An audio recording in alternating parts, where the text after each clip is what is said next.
So in this section, we talk about some important theorem called the mean value theorem. The mean value theorem before we do mean value theorem, we introduce Rolle's theorem. This theorem said, let f be a function. So if this f is a function that satisfies the following hypotheses. The first one, f is continuous on the closed interval AB. F is differentiable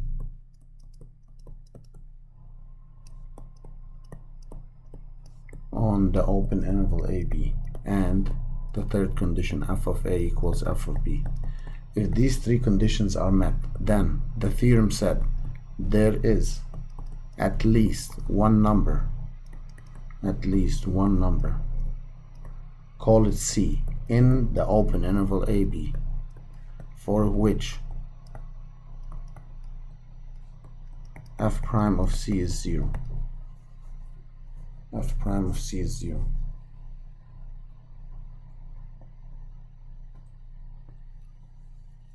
So three conditions need to be met. F is continuous on the closed interval, so the bracket means closed interval. F is differentiable on the open interval AB, and f of A equals f of B. So if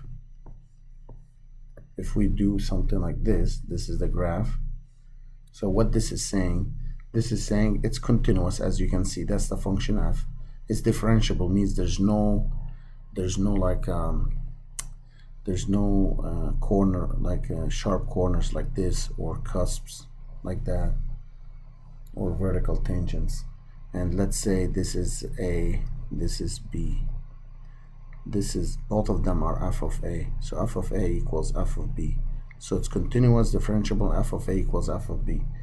And then the theorem said there has to be some number C in between these two, for which the derivative is 0. Derivative is 0 means at that point there's a horizontal tangent. That would be C here. That's when f prime of C is 0. The book say then there is AC, not at least one number C. They say AC. In English, A represents singular, means like there's one value. But I say at least one number C. And why do I say that? Because let me show you an example what could happen. Let's say that's the function f. It's a continuous function, differentiable on the open interval AB. Say A is here and B is there. Notice f of A equals f of B. These are the y values. Then in between A and B there's a number here that makes it derivative 0, and number there too. So call it C1 and C2. So there are two numbers. F prime at C1 is 0, and f prime at C2 is also 0. See, that's why I said at least. You can come, you might face two different, more than one C value. And to practice more on this theorem, let me write more examples.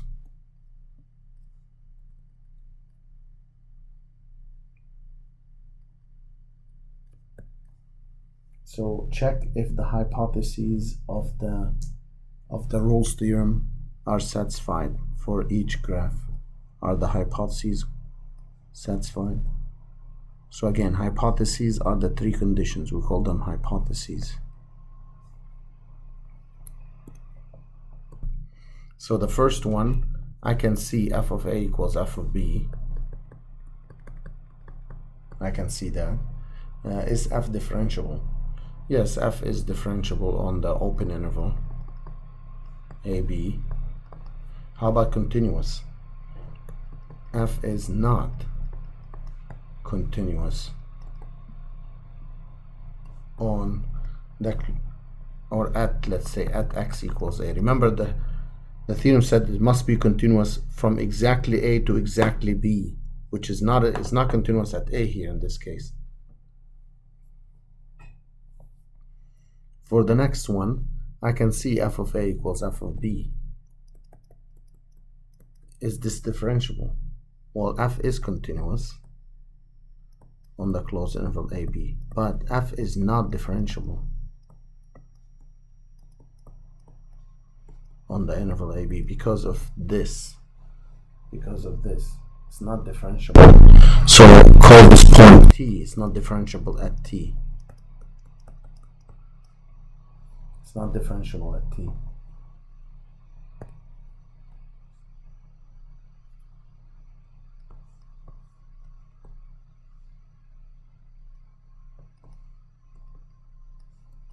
Third example. Check if the hypotheses of the Roule's theorem satisfy this or not. So for this example, I see it's continuous and differentiable, but f of a is not equal to f of b. See, f of a is here, and f of b is somewhere there. So they're not the same. So it fails one of the hypotheses for Roule's theorem.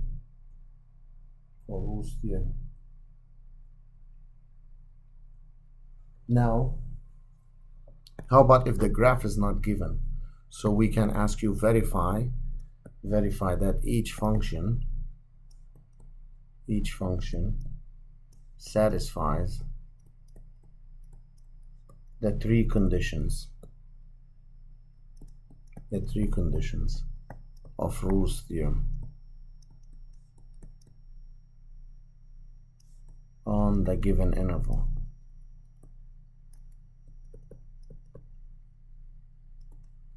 Let's say y equals f of x equals x squared minus 3x on the closed interval 0, 3.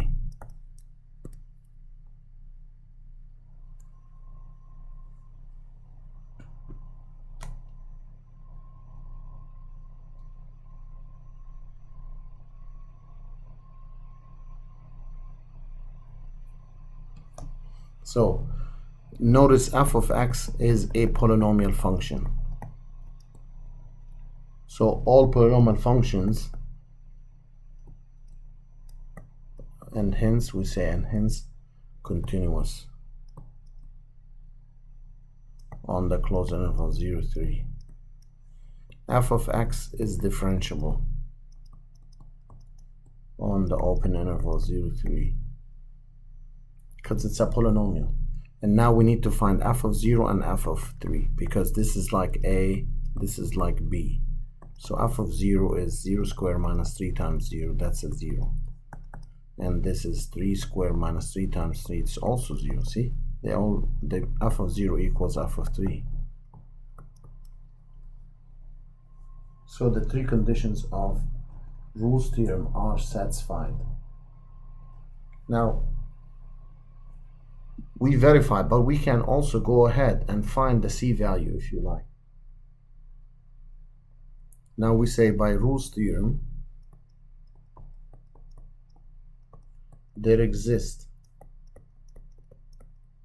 a number, or at least a number c, in the open interval 0, 3 they give us, so that it's the derivative at that point is 0.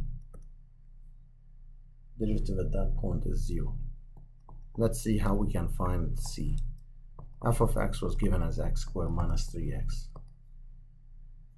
F prime of x is 2x minus 3. If we substitute the c and you get 2c minus 3 equals 0, then you get c to be 3/2. That's the c value. We can do the same for another function, x to the 4th minus 2x squared plus 1 on the interval -2 to 2. So for this one here, we have, you say f is a polynomial function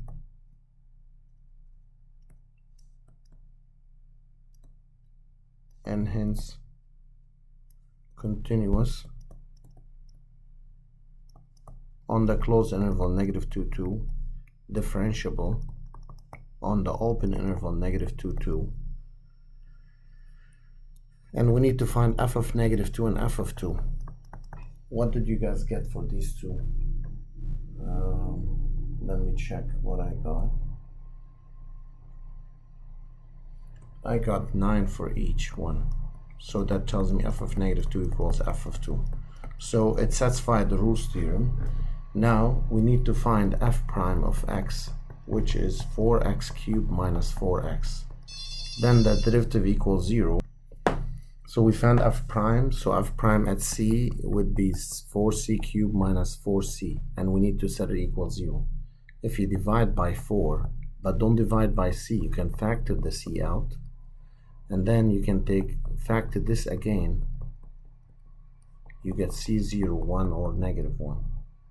So we have 3 values of c, and make sure all these values, they fall in the interval they give us. It's negative 2 to 2, so they're all okay. They're all fine. Okay. Someone asked, how do we know if it's continuous? You know, continuous is like this, like that's continuous. But if you have like a hole like this, that's not continuous. Or you have a graph like that, that's not continuous. This is continuous, not continuous. Not. And this was back in 2.5, if I'm not mistaken, section 2.5. Now about differentiability, the function is not differentiable. Not differentiable. If you look at the graph. Not differentiable if you have something like this, you can't draw a tangent line at that point. That's called cusp. And you can't have a tangent line like if you have a vertical tangent like this, you know, which is similar to the cusp. You know, you can't have it. We can't have a sharp point like this, these sharp points. It's not differentiable at these points. That's what the graph looks like. If we look back at the previous examples, and then one of them was not differentiable because we had this case or this case, one of them. Other than that, it should be differentiable everywhere. Differentiable means you can find the derivative for that function or evaluate the derivative at every single point. Now, after this, there's more examples in the recorded video that we already have on Canvas. I recommend you go back to the recorded video for this section and finish it up. We are about halfway through. This is Rolle's theorem, and then there's the mean value theorem. That's the second half of the section. But before we close this, let me talk about, since you know someone asked this question, how about if a graph is not given, if they give us a function, will the Rolle's theorem apply to this one or not? Okay, you can graph this using decimals and see if it's continuous and differentiable, but I want to find the derivative for this one. It's 1/3 x, subtract 1 from the top, minus the derivative of x is 1. So that gives me 1/3 x negative 2/3 minus 1. I don't like negative exponents, so we can bring that down to make it positive exponent, as you can see. So now watch something here. This derivative exists at every single value. So you can substitute any value for x you want here, but you can't have this at 0. So at this point, it's not 0, so the x cannot be 0 because you can't divide by 0. So we say f is differentiable. F is differentiable everywhere except at x equals 0. So in general, this function is not differentiable because that 0 is in that interval negative 1 to 1. So this fails one of the hypotheses of the Rolle's theorem.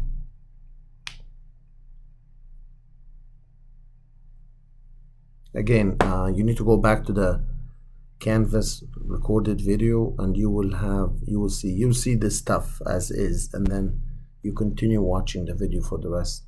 And that's what we have to do for this week.